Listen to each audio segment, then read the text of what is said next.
সার মারা চলছে, প্রচণ্ড কুয়াশার মধ্যে সার মারা চলছে। গাছের বৃদ্ধি হচ্ছে না, ঠান্ডার জন্য গাছ বসে আছে এবং রোপণের সময় এগিয়ে আসছে, তাই মাঠে সার ছিটানো হচ্ছে।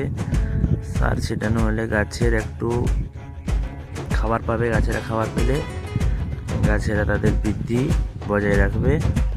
এবং গাছটাকে টিকে রাখতে হলে রোদ, জল এবং বাতাস তিনটাই প্রয়োজন, কিন্তু আমাদের রোদটা পাচ্ছি না আর সব পাওয়া যাচ্ছে। তো তার জন্য কিন্তু গাছ বসে আছে,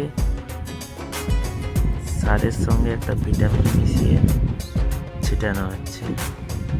অনেকে অনেক রকম ওষুধ মারেন, বয়স্ক মানুষ,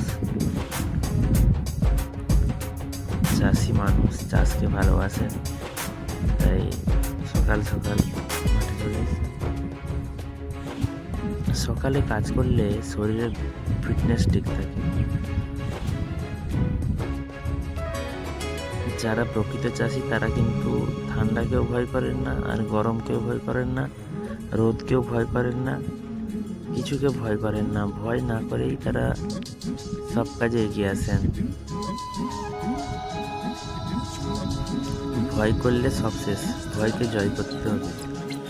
ভয়কে যদি জয় না করতে পারেন তাহলে আপনার জীবনে সব কিছু শেষ। এই সমস্ত মানুষেরা কিন্তু আমাদের সাহস প্রদান করে থাকেন, প্রত্যেক কাজে কিন্তু নিজেরা আগে এগিয়ে আসেন, ওনাদের দেখে আমরা এগিয়ে যাই। আর এনারাই যুবকদের সাহস জুগিয়ে দেন যে যাও, আমরা তো আছি যে কোনো কাজে, প্রত্যেক কাজে। মানুষটা কিন্তু সারা জীবনে একই মাপের কাজ করেই যাচ্ছে।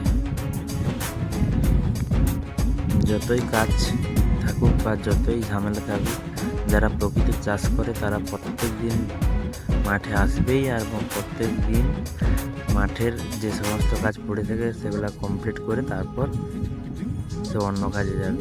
যারা প্রকৃত চাষি তারা চাষকে ভালোবাসে, চাষ ছাড়া অন্য কিছুই বোঝে না।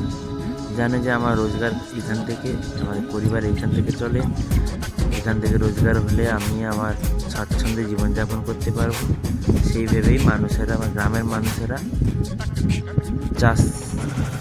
চাষপ্রেমী হয়। তারা জানে যে আমাদের কেউ দেওয়ার নেই, আমাদের কেউ নেওয়ার নেই, আমরা আমার চাষ থেকে আমরা জীবনযাপন করব। তো বন্ধুরা, ভিডিওটা কেমন লাগলো কমেন্টে জানাবেন, আর এই মানুষটাকে কারা কারা চেনেন সেটাও কমেন্টে জানাবেন। ভিডিওটা ভালো লাগলে